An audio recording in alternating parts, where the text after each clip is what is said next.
LOA Today. Walt and life coach Joel Elston here. Today is Thursday, March the 28th, 2019. It's 8 a.m. in New York. It's 5 a.m. in Los Angeles. It's 12 noon in London. Sydney, Australia is, I believe, around 11 p.m. Wherever you are in the world, thank you for joining us for another episode of LOA Today, your daily dose of happy. And I'm happy that Joel is back with me doing another episode. I was trying to count it up on my fingers and toes, Joel. I think this is our 5th year doing the show together. I could be wrong, but I think it's 5th year. I will always defer to your obsessive compulsive counting technique. So well, thank you so much. No problem. It feels like you're. In fact, I would almost guarantee you're right. So go with your thing. I think it's the first time I've ever been told I was OCD. That's interesting. Okay, well, that's cool. It was a joke. So you don't,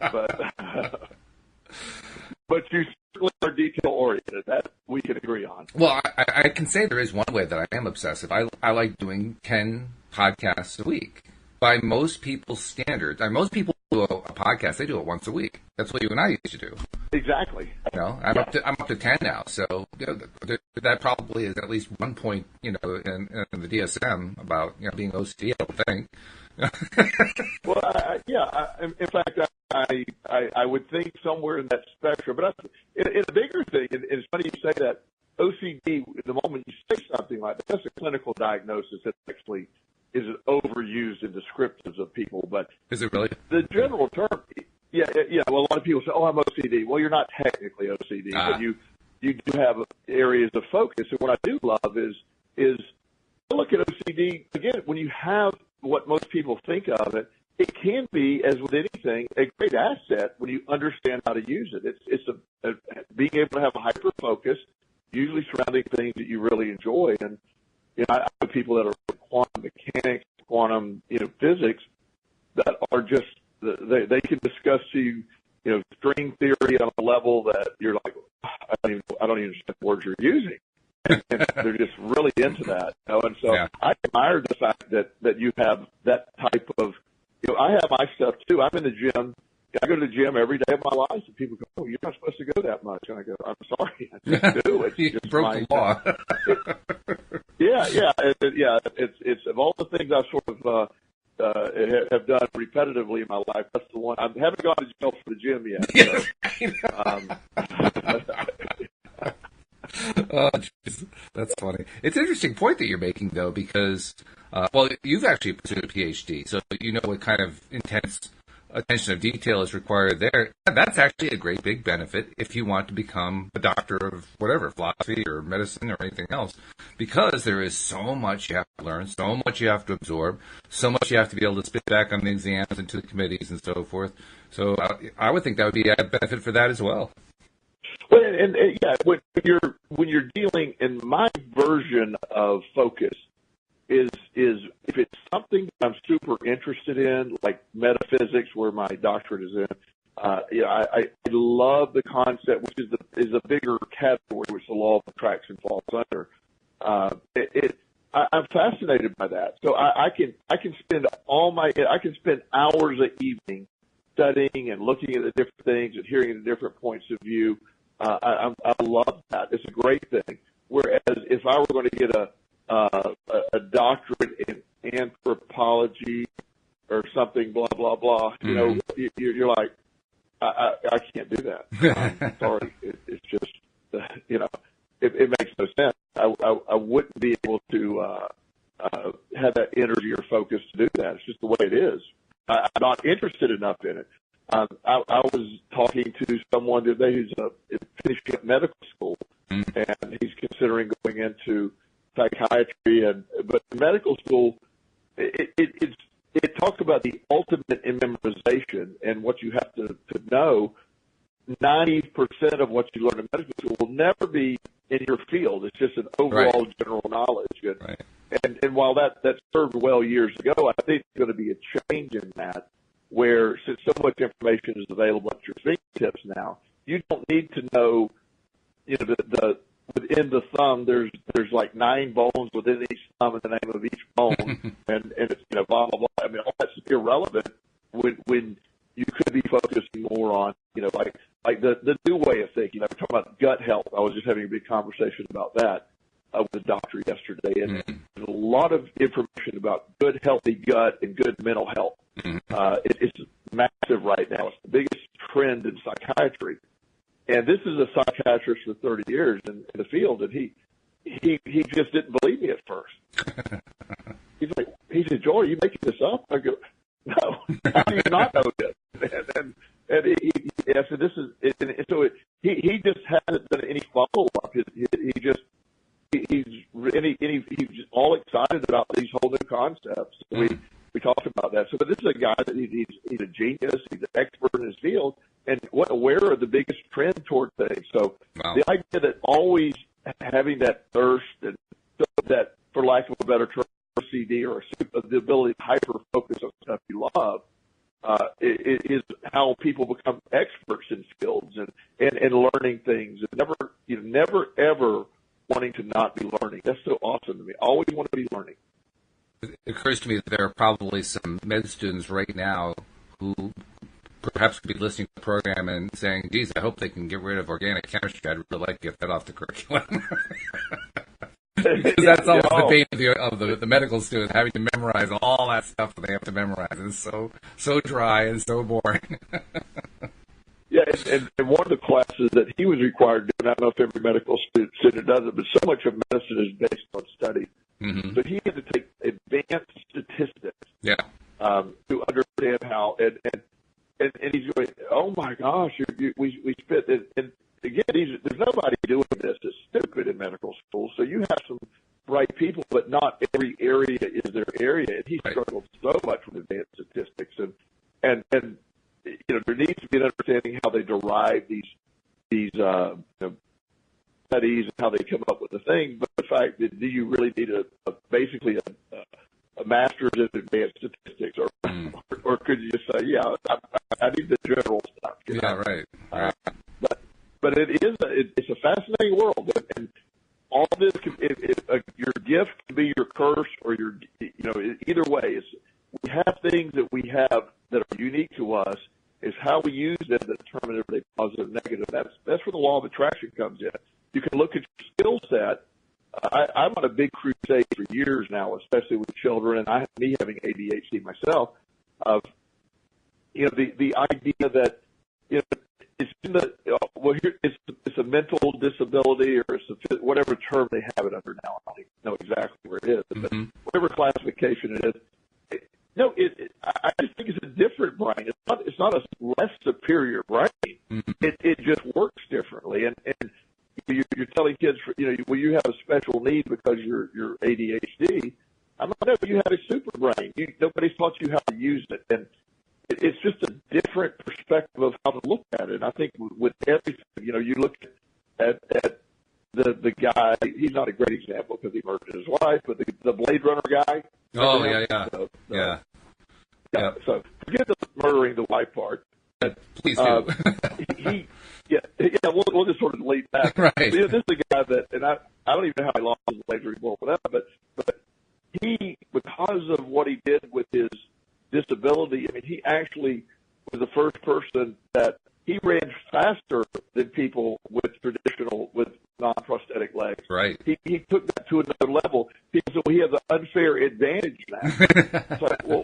And so I mean that's really a positive that again we get into the whole life thing, so it takes a lot of that away. But Lance Armstrong, another sort of divisive character.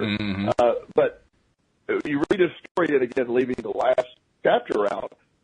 What a motivational guy! He just went in and he had cancer, and so cancer actually made him work harder. And fought harder. So, I mean, it's how we view everything, and that's sort of the concept we were talking about last week, or in almost every week in some form or fashion, is our perspective that determines where we're going with it. How I choose to look at it. Right. And that's why the law of attraction is such a great gift to have, or our biggest curse, because we just don't realize how much power it has a lot of times. Oh, no doubt about it. In fact, really what you're talking about, it occurred to me. You mentioned, you told a little story there about how when you are at home and you're just studying the stuff that you love, you can just spend hours and hours on it. But if it's stuff that you don't really love that much, you just can't pay attention to it. And we were talking about medical students and so forth having the same thing. That's really what it comes down to. Do you love something? If you love something, you can just keep doing it endlessly. If you don't love it, if you really dislike it, it's probably like eating beets for most people. It's just not, no, thank you, not interested. Love is what drives it. Yes, you're. Well, I know I have these. Years ago, I met this young man, and I forget even I don't know, it's been years ago. I don't even remember the environment I met him in, but I was a young man I was working with, and he was, I don't know, 11 or 12. Uh-huh. And he had this unique obsession with vacuum cleaners. Oh, okay. Don't understand it, never understood it. It made absolutely no sense. Our cats actually have an obsession with vacuum cleaners too. They like to run away from them where they're operating. So it's kind of an inverse idea. So, and at the time, and I'm sure he's a grown man now. I haven't followed up recently, but years he would be able to. That's all he wanted to talk about. And his friends are, other 12 years like, just shut up. What are you talking about? And he could tell you about every vacuum, the quality, the ratings, where they came from. I mean, the most extensive knowledge of vacuum cleaners I've ever seen. Was his last name Dyson? Is that who he was? No, it should have been. Yeah. Right. And I've always wanted. This is before the Dyson stuff was big. I always wanted to talk to him after that. By the way, so let's talk about the Dyson. But at the end of the day, we're everything came down to it. We had he eventually went to, of all things, he went to work for this company that was selling vacuums, and he actually was doing very well. He was so passionate about vacuum cleaners. Uh-huh. And, it's one of those careers that most people would dread doing, but he'd get up every day just loving the fact that vacuum cleaner was his life. I have no idea what behind all that. And it does, but it was one of those very narrow windows of focus that he struggled in the areas of school. But when it came to vacuum cleaners, there was just, I don't know a human that would have more knowledge than him. Crazy. And that was such a unique thing, but he eventually made it work for him. Do you see the day coming? I kind of hope for it, but do you see the day coming where people in general become less and less obsessed? I'm talking about OCD. Less obsessed about credentials and getting the right training for stuff, and you have to have the general training and all that, and being more oriented toward people just pursuing what they love and recognizing that when they love it, they're good at it, and that's all you really need to know. Do you think that's going to happen? I hope for it. I keep imagining a world like that. I think it would be such a much more pleasurable and enjoyable world for everybody concerned. But then again, I also look at what goes on with how much desire there are for credentials. People crave working with other people who have credentials, and it's almost like the credentials get in the way. Now, maybe that's just my perspective. Maybe that's just my obsession. Oh, I completely agree. And here's my sort of my take on that. The idea that I'm seeing it, and believe it or not, technology is sort of leading the way.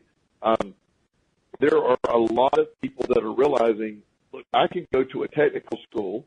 I can get a specialty in internet protocol or security, and I'm making up words. So, actually, internet protocol is internet. We use internet protocol every day. It's called the internet. How the machines connect. It's called IP, internet protocol. That's what it is. Yeah. Thank you. I act like I say things, and I'm really glad I know what I'm talking about. You really do, even if you don't. Yeah. So, but you're seeing a trend where people can go directly, bypass. You get out of high school and then you can go directly and learn your field. You get certifications in the field. I know a lot of, even in the medical field, I'm seeing this where people are getting out of high school and then say they want to be a radiology technician. Mm. They can go right to that. Right. Instead of 8 years of school, you can become a radiology technician in 18 months, and at 19 and a half years of age, technically, you could be making $35 an hour right. in a hospital, and eventually work your way up to making a wage that's in the upper 10% of wages. It's just and you can get additional center. I know surgical techs that have nothing but surgical tech training. He went out of high school, went to surgical tech. They have sort of eventually hook up with a doctor, a certain doctor, and they become a sort of a team. And I know surgical techs that make $250,000 a year doing 3 surgeries a week. Wow. And it's really sort of the wave of the future. I hope we could do that, because understanding that the generalized credentials years ago, they meant something. They really did. They could mark an expertise because you sort of need to cover everything. But now we have so much access to information that anybody on the street knows that could have access to Google and WebMD. I'm not saying it's a good thing, but they know more than any medical doctor did in 1960. They know more just right now by having access to it. Yeah. Knowledge is power, as they say. And that's absolutely true. Yeah. So, yeah, well, maybe you're right. Maybe that is what's going to happen. Maybe this technological drive is going to create more of what I was hoping was going to happen. Of course, now also the other part of it, which is it's great if you know what you love. But and this is the big theme from my life. If you don't know what you love, for years and years, I didn't know what I loved. And then even when I found something, I couldn't figure out any way to make money off it, to actually earn a living doing it. Because you mentioned an X-ray tech. I never had any interest in being an X-ray tech. I had a friend who became a respiratory therapist. He's very successful as a result all of his life. But it was something I just didn't have any interest in it, you know? And it seemed to me like all of the career paths that would actually be, career paths that would create good income for you were paths I didn't care about. And I thought, like, is there something wrong with me? Am I broken? Am I like a failure of a human being because I can't find a love for something that is something that people need a lot and are willing to pay good money for? It's almost debilitating to not know what you love. Now, eventually, I have found something that I love. I love doing these podcasts, and that's, to me, this is like a lot of fun. I do 10 of them a week. I mean, obviously, I can't get enough of them, right? And yet, I'm not making money. I'm not making any income off of them. It's not filling my pockets. It's not paying the bills. I'm sure I'm not the only person who has that experience. I'm sure there are other people who have found something that they like, but they can't seem to find a career path for it. I mean, I'm not even sure where my question is. I guess my question is, what do you do? What do you do when you're in that place? Well, and I think a lot of it, there's a lot of factors at play, and I try to point. Imagine, let's see, who's a great baseball player? I'll talk about yours. A current one? How about Bryce Harper? Yeah, current one. Bryce Harper just signed a contract. Yeah. Okay, so Bryce Harper, the perfect timing. He's a star. He's great at what he does, and I did read that he signed almost a $500 million contract, guaranteed incredible money. Yeah, it's about a third of it. Yeah, but Mike Trout actually almost signed a $500 million. He was about $470 billion. That's the one. Yeah. Okay. So these guys, they're great talent at baseball. Plus the timing of their talent at this time in history. Right. Baseball's important. So the moving parts here. Now go back 100 years ago. If Bryce Harper would have been born 100 years ago, his skill set would translate. I mean, it's like, okay, they may have had baseball back then, but it's certainly, maybe you made $20 a month, because of the game. I mean, it wouldn't be anything of any consequence. Right. But a lot of this is an ongoing. How do you time what you love? Mm-hmm. With like my love of metaphysics, my love of law of attraction. I have told the story so many times. The audience is probably really bored of it. How when I was 12 years old, I was searching for something, and what I was being taught in a spiritual way didn't seem to make sense. But I had no access to anything. Well, I was in a small town, Southern Baptist town, that you couldn't find anything in the library that didn't match the belief system of the town.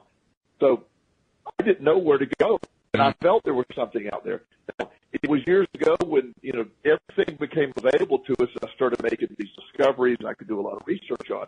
But my love of the law of attraction, I don't know that if I were born 20 years before I was born, I probably never would have run across this the way I ran across. Yeah. So a lot of your passion is timing, and how do you translate that into where we're at today? Like and you are very knowledgeable on web development and web pages and all that. Well, 10 years ago, that was a super lucrative business. It was like people were lining up to get web. Now it's dead. You can go on Wix.com and do one for free that would have been a state-of-the-art website 10 years ago.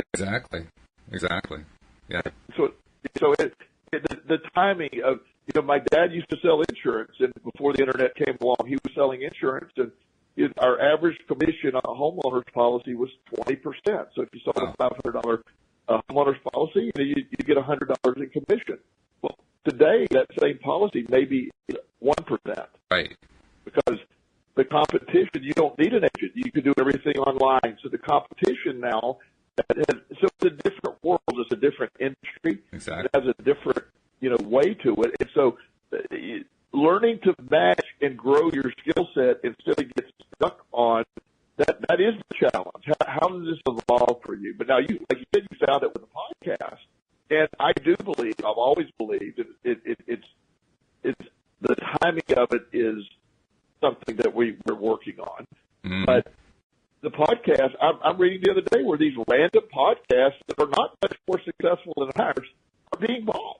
Yeah, there was a huge purchase made by Spotify.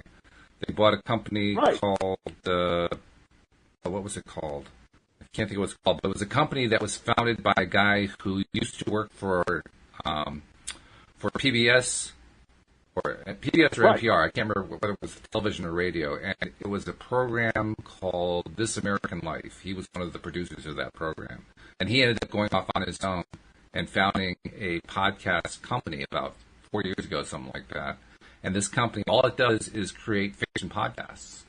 That's all they do. And they've got 30, 40, 50 different series that they've strung together. And that company just sold all of its inventory to Spotify for, I think it was $230 million. A whole bunch of people around the industry are raising their eyebrows saying, what the hell is wrong with Spotify? Right. And that's the piece that a lot of people just don't grasp is you can get there. If we were affiliated or somebody runs across us, but you could be swept up in that. There's Spotify, for example, is looking for a lot of content. Podcasts are becoming way the future. Yep. They are the future. We are in it right now. Very few people are tuning into news the way they did. Just like we're talking about in general, where your specifics are. Whether you want to pursue just what you love versus having to get general education. Well, podcasts are sort of the entertainment news version of that. Mm-hmm. You have the ability to find topics you really like to focus on and program your listening to that, and not have to. If you turn on, your favorite propaganda news channel, CNN or Fox, and you're given, first of all, you're given a spin to the direction of, it's either Trump is, he may be Jesus, he may be the second coming of Jesus, we're not sure, or he may be Satan, depending on which one you turn into. But then you get to hear the news, quote unquote, news of the day from their spin versus going to a podcast and saying, well, I like what they're saying, I like that. Then one of the podcasts that ended up getting a few $1 million. It was a father and son that basically started a podcast. It was like a mystery theater kind of thing. Mm-hmm. All they were doing was reading, taking classics, mysteries, and reading them on air. Oh my! Over the year, and and so you're thinking, well, that's sort of simple, but and they'd say this is the Murder on the Orient Express, and they would read it, they would do it in play form, the characters, sort of, and had a sort of a few people help it out, and wow, and it's just content they're after. So there's 10-year-old kids that are doing what they call toy reviews. They're making $10,000 a month on YouTube. Yeah, oh yeah. It's an amazing time. So you look at what's out there versus what's missing, and our focus is, it's like, we get stuck on what isn't there. and versus what is there, and how does our skill set match where we're going? And that's the key. The timing is a bunch of moving parts. Like my life coaching model that I do, and I have a very good client base, and I have a lot of referrals. I have more and more doctors, referring to me. Well, that would have never happened 10 years ago. 10 years ago, it was still like, oh, I don't understand this model. Well, right now, I'm having, so many people like to say, well, not only is it maybe equal to traditional psychotherapy, while it is a very different thing, a lot of people say this may be better for certain people than traditional psychotherapy. Mm-hmm. And it's catching on with the concept, not just with me, but other people realizing, wow, this is a different way to do it. And it maybe we're not, the other way hasn't always been the best. Mm-hmm. Sure, yeah. Well, and actually, you made an allusion a few minutes ago. You talked about baseball 100 years ago compared to baseball today. Well, today, the average baseball player in the major leagues makes about $4.5 million a year. Just the average player, not the superstars. They make $4.5 million a year on average. 100 years ago was 1919, which even non-baseball fans may recognize that was the year of the so-called Black Sox scandal, when Shoeless Joe Jackson and some of the other members of the Chicago White Sox threw the World Series because they were being paid by a gambling mobster to throw the series because they weren't making any money. Like you said, they were making $20 a month.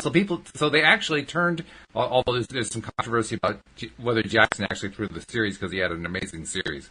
But, that's a side issue. The main issue is there were these players who felt like all they could do, the only thing that was left to them in order to do their passion was to commit a crime and to cheat people. And I often wonder, how many other people in other fields end up feeling the same thing? I mean, I can't say I've never been tempted. I have felt tempted. There's always a piece of me that says, no, I'm not going down that road. But, you start feeling desperate because you can't make it in the thing that you love. That can really take a toll on you. Now, by the same token, you talked just a moment ago brilliantly about, how you're in your own field has shifted, and it has led to an opportunity that you kind of have ridden the crest of the wave in. It reminds me of an article that I saw just yesterday online, story of a 19-year-old woman from Great Britain, I believe, who stumbled upon a business idea when she and her family traveled to China. While they were in China, they met this one particular family, and the woman had just given birth to a child. Apparently in China, it's even more than a tradition. It's just like a common thing now. They will give their children a traditional Chinese name that has very specific meaning and so forth, very meaningful for the family. But they'll also try to find an English name because they know that given the world that we live in, if they have an English name as well, they're going to be much more successful if they do anything that interacts with any other country. And this particular woman wasn't really sure what kind of name to pick. She didn't really know English names. So the 19-year-old came up with a name for her and gave it some thought and did a little research. Said, how about this name? The mother loved it. She thought that was great. And it occurred to the 19-year-old, this is something that a lot of people in China need. So she created a website. I think the website was something like Find a Name or something like that, findaname.com. It wasn't that. It was something similar to that. And she set up a little algorithm. She punched in a bunch of data, looked at like 4,000 different kinds of names that were English names, assigned certain meanings to them based on, what the etymology of the name was or how they're, typically used or who the famous people are and so forth. Came up with like 9 or 10 different categories. And it set up the website so that a user could punch in like 4 or 5 different characteristics they're looking for, and it would spit back to them a collection of names. They could pick the name they liked, and the cost for it was like 79 cents a use every time that you used it. She's made $500,000 doing that. I know, isn't it crazy? I mean, stuff like that. Holy cow! I mean, she's paid for a college education. And that's how So within that, and one of the things that I really think that happens in the law of attraction, that where I go with my path, and I espouse a lot of these beliefs, is, I connect the law of attraction with the concept of the law of action, where going out, doing movement of some sort leads to stuff like that. When you run across something and people need something, and you're like, let let me see how I can do that. And so, she took something so simple and realized, I know when I have a dear friend who, he's a psychologist that, he's of African American descent, or he doesn't like that term, but I don't know what to say nowadays. But he says one of the things he counsels people on, and there's a lot of studies for this, that traditionally black-sounding names, these are his words, don't get called back on resumes. They just don't. And he really encourages families to understand that there's more, and it's a bias, and it's absolutely wrong, but they've done studies where they send it basically the exact same resume with experience and education, and one with Brandon Wilson III, and something more, sounding more in a traditionally African American sounding, and they don't. The other one, the Brandon Wilson III gets called back something like 75% of the time. Wow. And like 10% comparatively, and so again, so understanding that, but that's a knowledge that has been developed, and he's able to spread that. So he's actually writing a book on that whole concept. And so that's just a tiny area of study and expertise that he's going to probably turn into a big field at some point. And it's a great service. And just like this lady that did the name thing there, we find things that aren't working right. We find things that are out there. It's what I love about, the Elon Musk company, Tesla. I mean, whether you like him or not, I love the way he thinks. I love the way he's developing things. I love where he's going with everything, and he's thinking way outside the box. And traditionally, people say it can't be done, and he's just doing it. It's pretty impressive. Oh yeah, I think one of the most interesting and impressive product ideas, and it's actually turned into a product that he's come up with, has gotten the least amount of attention. But he's come up with these solar tiles that you can retile your roof of your house with, and it will power your entire home, which is that's phenomenal. I mean, that's better than what solar panels can do, and it looks just like a normal roof. Like, holy cow! Well, it is one of those things that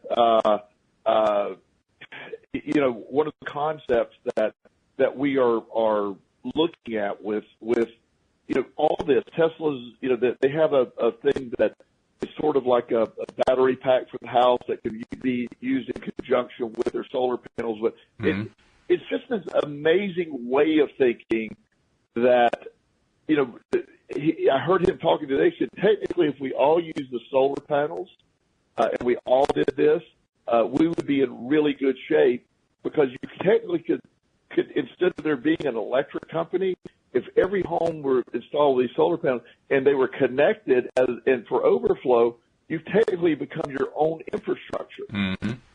That's right. Exactly right. In fact, it occurs to me that there are a lot of people, and this is actually part of what kids are taught today in school. There are a lot of people who are obsessed with global warming and climate change and so forth. And interestingly enough, all of that is presented in the negative. Oh, this terrible thing is going to happen. The Earth is going to warm. There are going to be massive flooding. Entire industries are going to get destroyed. People are going to starve to death. There's not going to be enough water. All this other kind of stuff.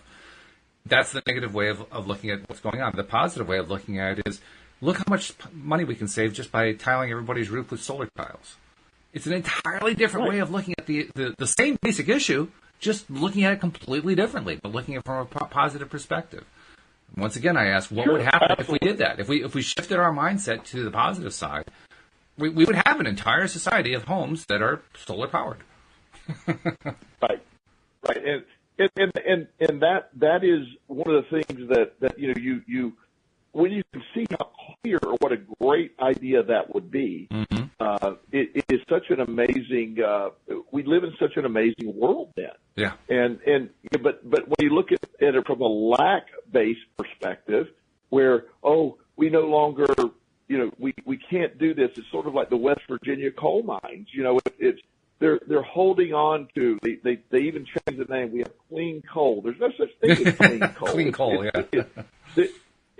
but it's not built on a need for coal. It's built on a need for an economic model that was really necessary in the 1920s. Mm-hmm. It's not necessary now. Right. But it's holding on to stuff that instead of evolving, there's a whole new economy out there.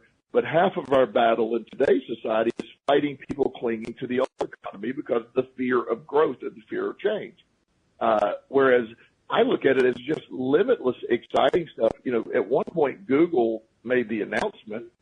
Now, they have their ulterior motives too, but Google said, why don't we make a free, super-duper, high-speed internet connection free to everybody in the country? Mm-hmm. Free Wi-Fi to everybody. Yeah. And the implications of that is you could literally run them through electrical lines. You could have Wi-Fi emitters or signal things around the country, up and down highways. In theory, never even needing a cellular tower. Mm-hmm. You know, you could have.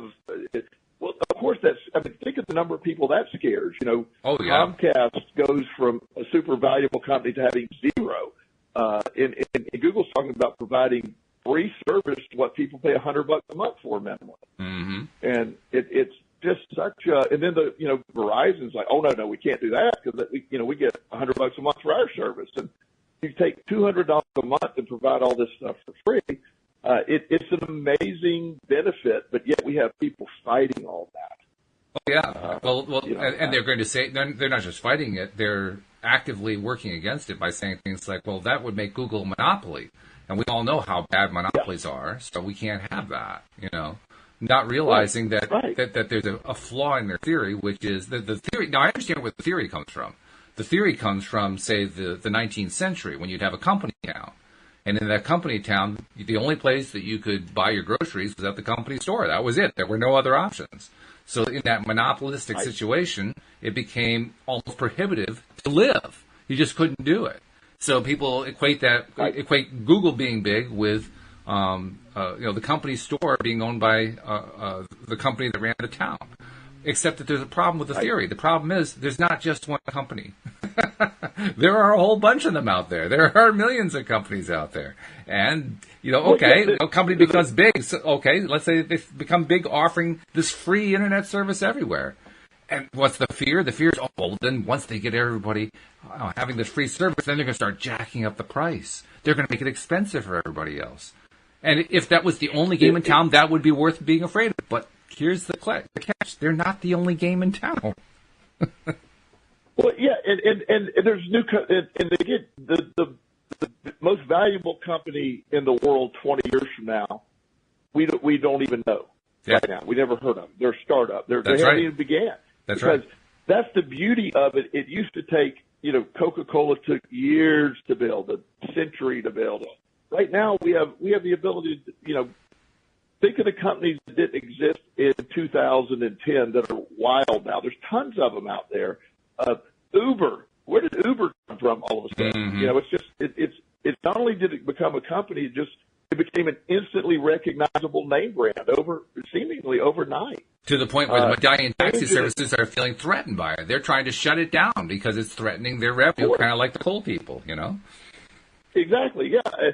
And they took a very simple concept of ride sharing and took out all the expense. They're the biggest, basically the biggest transportation company in the world, and they don't own a single car. Yeah, right.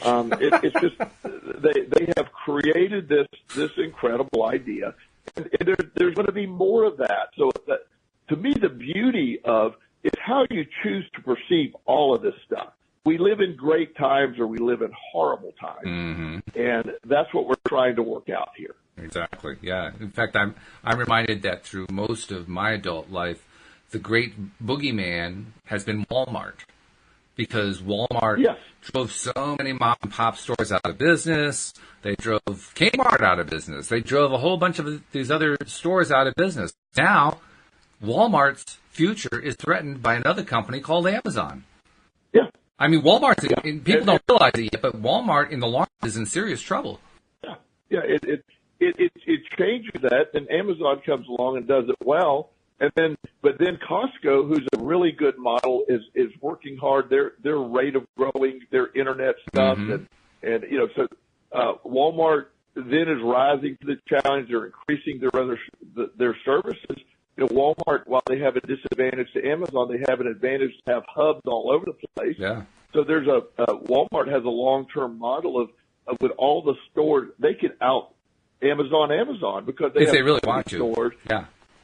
Yeah, they could take, and this is the model they're probably going to go to. They could take half of their retail stores and convert them into the warehouse model that Amazon uses to have local Amazon things, and they could go down to 30-minute same-day delivery, and not have to and use it. They could be Amazon in their own game. They could. So within that, this is what it does. But when you look at it from a fear base, you lose things to the fear. When you look at it from a growth base, right, and you get the growth mindset, and if a company can approach it from that growth mindset, look at the endless possibility. This week, it's funny we talked about this. I want to throw a crazy number out there. It doesn't matter, but it's something like 5,000 or 20,000 somewhere. A huge amount of retail stores, Payless Shoes, totally shut down their operations. Mm-hmm. All these stores are closed. Dollar Tree, because the need's not there. You don't need to go to a store. I have stuff being delivered every day now. I very seldom go to a store. However, I like that option if it's available. But you don't need so many of them. So it's a changing economy, and is it either yes, there's jobs lost on, the $10 an hour, the $7 or $8 an hour job at Dollar Tree as a cashier. Yes, that job is lost. Mm-hmm. But there's also you hear these other companies that are thriving, and they're begging for help. So if we can quit fighting losing the old and embrace the new a lot of times and look at it as growth versus loss. I've argued with people for it. So, all the people are going to be laid off from Dollar Tree, and I'm like, well, maybe they'll improve it. They're making $9 an hour at Dollar Tree. Hopefully they can move on. Hopefully we're able to move on from that and use that as a springboard versus I'm losing Dollar Tree. I'm getting rid of a $9 an hour job. There's a guy down the street hiring for $12 an hour. Mm-hmm. Mm-hmm. It does kind of come home at that point, doesn't it? Because for the person who is, and I'm in that position right now, for the person who is trying to deal with the stresses of everyday survival and trying to figure out, okay, well, yeah, all these great things are happening on a global scale, but I got to deal with me. I got to deal with the fact that I don't have a job right now, or I don't have a career, or I don't have this, or I don't have that. And when you're in that mindset because, the money isn't coming in or not enough money is coming in or whatever, it's a tough mindset because that's all you can see. You can't really see this global thing going on. Maybe you can see it kind of abstractly, but it has no meaning for you because what really has meaning is I got to be able to, feed my family. I got to be able to put a roof over our heads. I got to be able to clothe everybody. I got to be able to provide the basics. That's where that's where the rubber meets the road, really. Yes, and that's where the fear comes in. That's where when you look at your security and when you look at one of my words that I love to use, try to use it at least once a week. Is when you are in the mindset of awfulizing. Yes. You take every event versus, okay, I'm in panic mode because I lost my job. I'm in panic mode. I'm not going to be able to feed my kids. We're going to be homeless. I don't know what I'm going to do. And you get into a depression. You get stress-filled type thing versus what growth opportunities here? I needed a kick in the butt. I needed to move forward. No, I know of no one who has done great things that didn't come from a place of fear to start. Now, it doesn't mean they stay in fear, right? But it starts with, I got to go take this chance. I can't, because nobody leaves the safety. I work with, my clientele is usually wealthy, upper middle class people, and so a lot of them have been in traditional employment, like they go to work for a massive company. Dominion Power is a big company here in Virginia, and they're headquartered here in Richmond. So I know a lot of people that are high up in Dominion Power. Well, one man has been with them for 30 years. He made incredible money. He's one of their vice presidents. and he retired. He hated the job. He feels like other than an incredible income and a great retirement, but now he's using the money to go go do stuff that he could do with before. He always wanted to do, but he didn't do it because of fear of being able to provide for his family.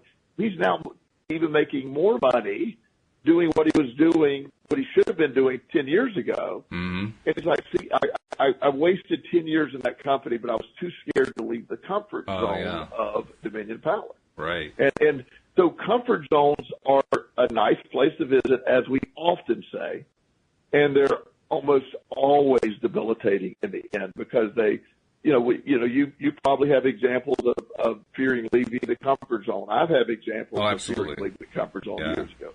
And so when you do that, we recognize it. It's easy to say, "Oh, don't do it," but it's such a loss when we. I look at the gift of being pushed out of your comfort zone. It's very uncomfortable, but it is amazing when you look at that. Let's get to another extreme too, because all the examples we've been discussing are here in the United States, which is pretty much globally recognized as the land of opportunity. It still is, and there are plenty of opportunities, all kinds of them. You just have to be willing to do what it takes to take advantage of them. But there are also people, and I'm going to really go to extreme here. There are women, for instance, who live in some of the countries that have great degrees of poverty or oppression or something like that. Places like Somalia or Afghanistan, Pakistan, some of the other African nations. I mean, that are just in really, really bad situations because women usually don't even get the fair shake anyway, just because they're women. And then add in the fact that they're in a war zone or they're in a society that has tremendous economic deprived experiences and so forth. How does somebody like that reconcile it? They don't have the experience of living in the United States where they have all these different jobs available and so forth. So what do you do if you're in that kind of extreme situation? Well, and I think so much along the way that's sort of like you're talking about when you identify it, every situation is unique, and we do have a perspective in the United States, and I do feel it's easier to get this stuff accomplished a lot of times. Yeah. However, we are talking about the World Wide Web. I know people that the lady in China who did the name thing. Oh, yeah. She's making $500,000. I mean, so if you can do it in China, you can do it anywhere. And it's just it's the same concept. But since we do have access to I know people that are. This is a great example.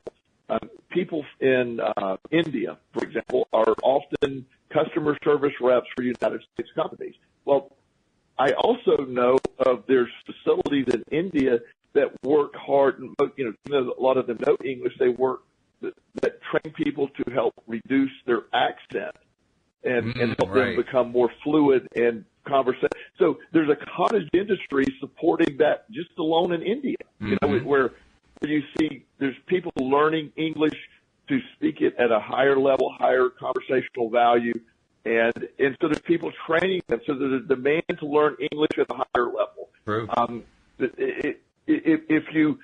There's companies in Russia that are very much into organic food, and so the idea that they have access to the World Web, and they're becoming a big producer of high quality organic fermented foods that are very popular and very healthy. So everywhere, even now that you have access to it, now there are countries like North Korea where you have such a tight governmental stronghold, and the people have literally been brainwashed. But unfortunately, that brainwashing is still part of the law of attraction. And so while they're truly believing all that's going on, they're attracting what they're being, and that's very sad. There's not free thought allowed.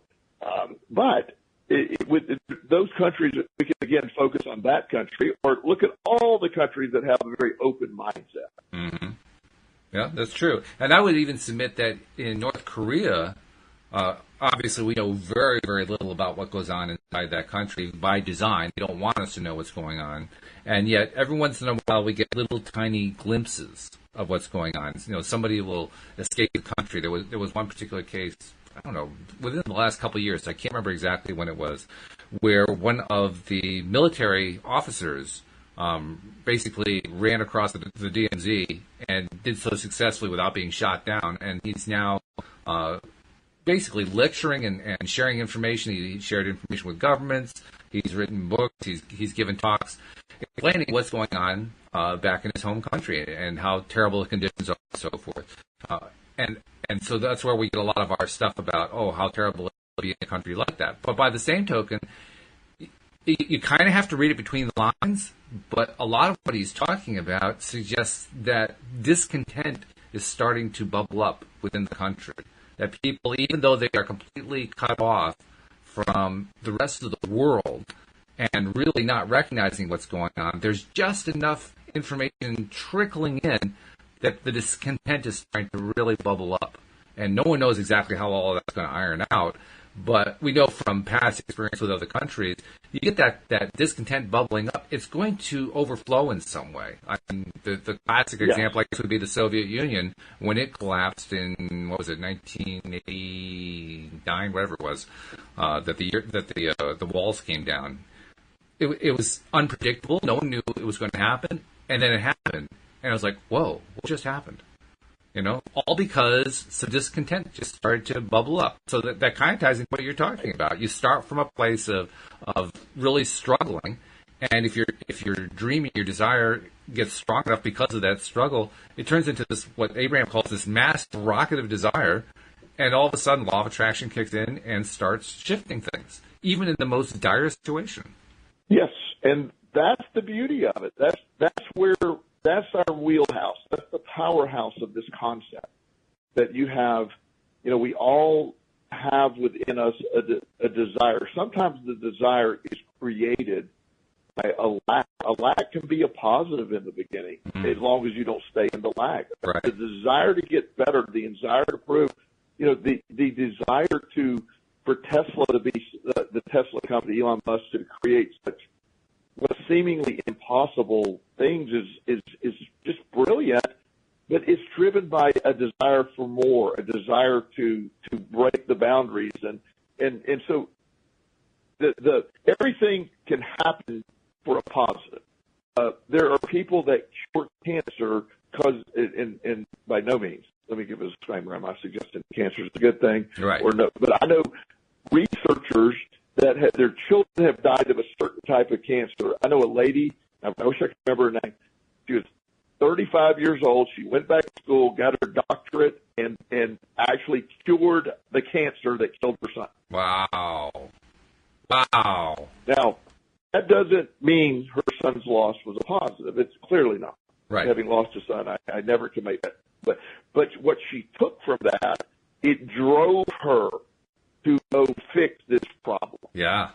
And you see that. John Walsh, we talked about him before the program. Years ago, his son Adam was horribly abused and murdered. Mm-hmm. That led him to create a foundation. This man single-handedly changed the laws of our country and how we look at child abusers. Right. And created, because of him, they created where everybody has to be fingerprinted and registered. Walmart, we talked about them earlier, they have a thing called Code Adam, that was John Walsh's son's name, that if there's a child missing or reported missing in their store, all the doors are locked. Employees guard the exits, and the police are called until that child's found. John Walsh did that in response to his son. I would venture to say, I don't know of another soul that has done more to save children from predators than John Walsh. Mm. And the interesting thing is, the average American never heard of him. Never heard of him. When you understood that, now, that doesn't mean that John Walsh's son dying was a positive. I'm sure John Walsh had the option. I'd rather not have done all that stuff if my son could be with me. Absolutely. However, that's life. That's how we take things. That the growth mindset is growth. No matter what happens to us or where we're at, a growth mindset can get us to that next level.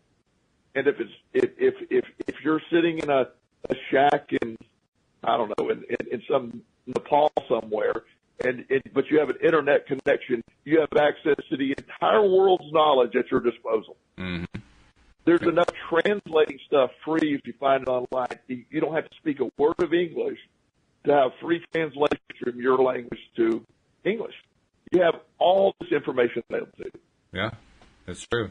And I think that's where we can kind of summarize what we've been talking about here. Because the whole conversation was essentially around the idea that we have these things that we love, the loves of our lives, and how do we make a living doing what we love, and those who do find what they love and they find a way to get a job, they do extraordinarily well, and those who are living in dire situations, even in those situations, there are opportunities to kind of explode the situation.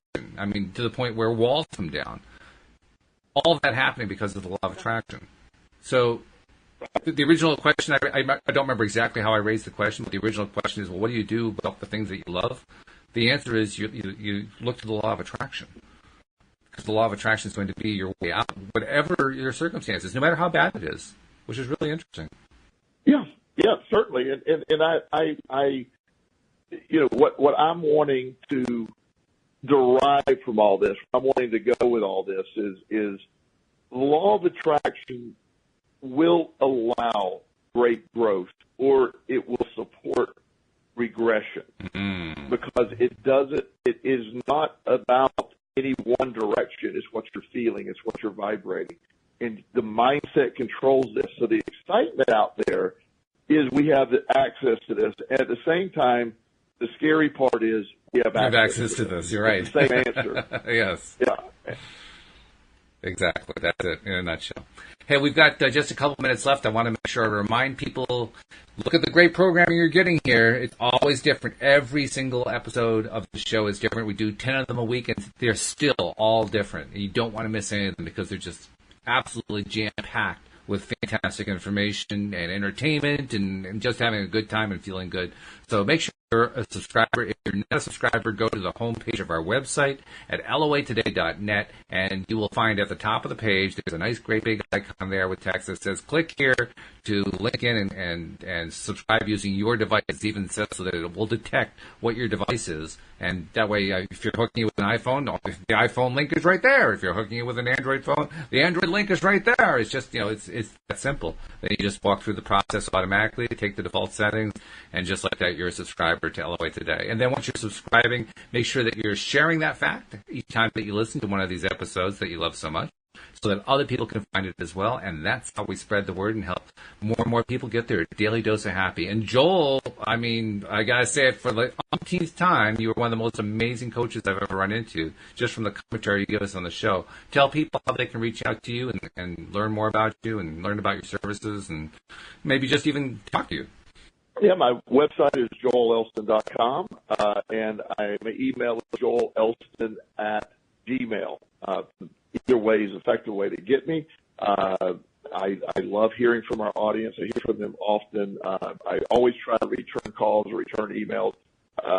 Maybe not the same day, but I usually will get to them. So I always try to make that an effort. Yeah, that's a good point. That's true for all of our life coaches and all of my co-hosts, that you can't always say they're going to be able to respond right away, but they will respond. I don't think there's a single one of them that won't respond, and you're certainly one of the leaders of that.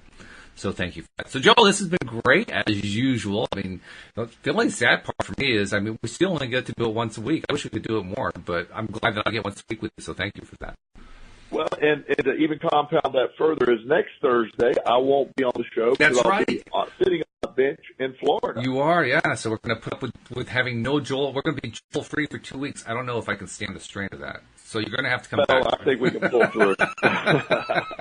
Have a great time on your trip to Florida. We hope that you and your son really enjoy the trip to Santa Maria Island and get all the benefits that you get out of it. So have fun with that. Thank you so much. Thank you very much. And to all of our listeners and subscribers, thank you for listening as well, live stream and podcast as well. We'll see you all next time here on LOA Today. Goodbye, everybody.